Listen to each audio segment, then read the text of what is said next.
Hey guys, my name is Matimio, and welcome to another episode of Sunday Mailbox. This is a video series where you, the viewer, can submit your gaming or Battlefield-related questions, and then I will give my humble opinion on them.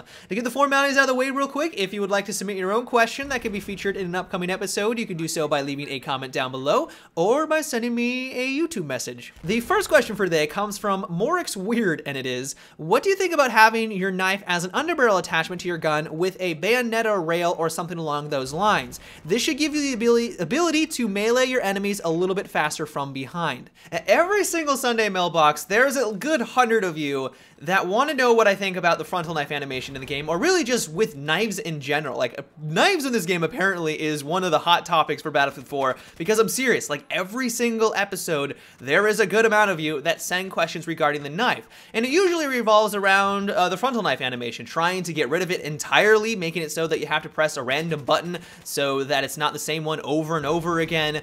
But this is the one suggestion that I read over, and I was like, hey, this is actually a pretty interesting idea, and I actually could see this being something that would actually enhance the gameplay and be in lines with what DICE is trying to do. Because the reason why the frontal knife animation is in place, and the reason why knifing in general, you have to go through an animation, is because it's supposed to be a very humiliating way at taking out your target. And so I don't think DICE is going to completely get away with the animation entirely, but this is something that I personally could get on board with, and maybe DICE also could add this in a future DLC or just in the future Battlefield titles, because what you suggest is placing a knife at the end of your barrel, and if you do that, that probably means that you're getting rid of one of your customization slots. So no longer could you use the muzzle brake, you can no longer use the heavy barrel, and technically this is reducing the customization options for that weapon and potentially making it a little bit weaker compared to another weapon in the game. And what's important about this is that it's a trade-off. Like, if you want to have a first-person shooter that is well balanced, there has to be these trade-offs in the game, because if you had the option to put a knife at the end of your barrel on every single weapon and there wasn't anything that you had to give up for it, or there wasn't any trade-off, everyone would do it. It's like there would be no reason to go through the standard knife animation because it would take you longer, it'd leave you vulnerable. Like, why would anyone want to do that? And so it's for that very reason why I was so excited about this concept, because there was that trade-off. You did have to make the decision, do I want to have a faster knife animation, or do I want to have a more customizable primary weapon?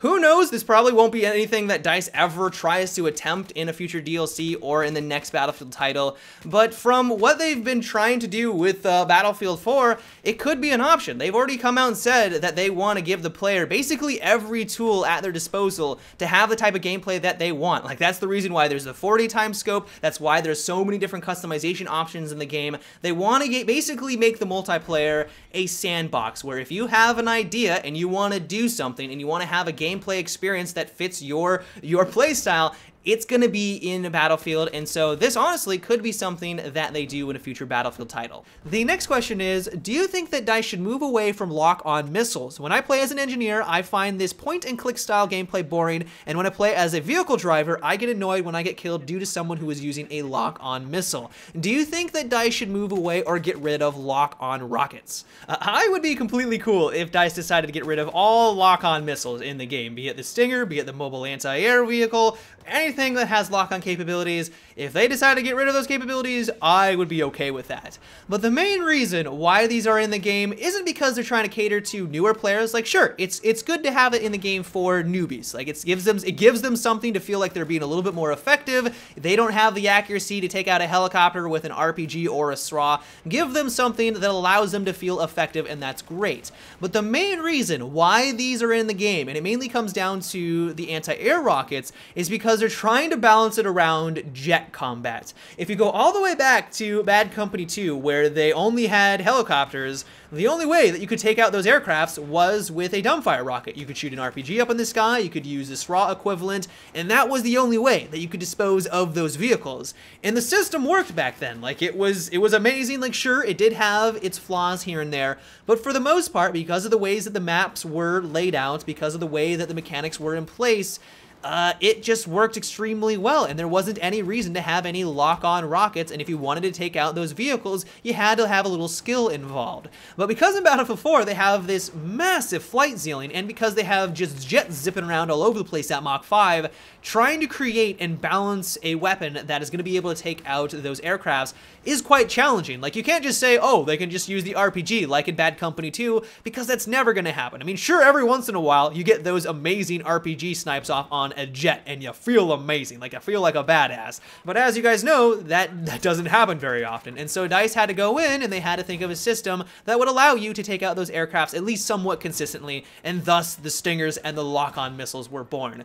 And so I'm not exactly sure how DICE would be able to go about just completely eliminating from the game, because they do serve a purpose, and that purpose is trying to take out jets and other aircrafts. They could go back to a system like they had in Battlefield 2, where there was a lot of like 30mm cannons sporadically all over the map. They were stationary, you got into them as an infantry unit, and that was one way that you could take out vehicles. But that system also had its drawbacks, and so it's really going to come down to what DICE thinks is the best way to handle taking out jets and trying to balance everything out. But in my opinion, that's the reason why they're in the game, and that's also why there are all of these other different problems that stem from lock-on rockets. The next question for today comes from Clintor, and it is, what do you think about DICE adding a minimap opacity for people who are on different levels than you are? This is an awesome idea, and honestly, I'm pretty surprised and also a little disappointed with DICE that they haven't added anything along these lines with Battlefield 4, because back in Battlefield 3, we had this same problem.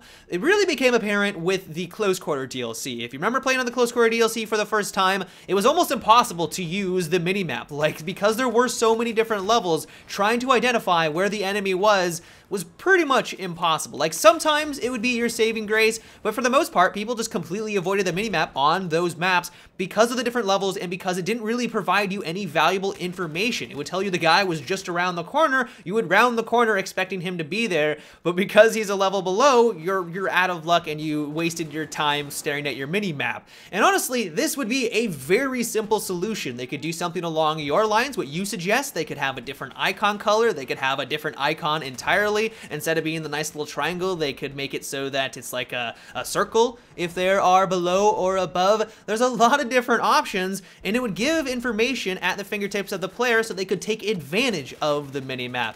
And so I'm 100% on board with your idea and your concept. Like, this has been in other first-person shooters. It seems to be something pretty standard in like the Halo franchise. I know that this has been in a lot of other video games, and you would assume that because DICE has had so much more verticality in Battlefield 4, that they would add something along these lines, and it would be perfect for the game, especially if you're playing on something like Flood Zone. And so I 100% agree with your idea. The next question for today comes from Pyrokinetic Beaver, and it is, what do you think about having a gun that does 20 damage a shot up close, but goes up to 34 or 25 damage a shot at long range? Basically a gun that does more damage at a distance. The first time I read this question, my initial reaction was no, like, this doesn't make any sense, it's not realistic, it goes against the current game mechanics, like, I don't know if I would want this in Battlefield.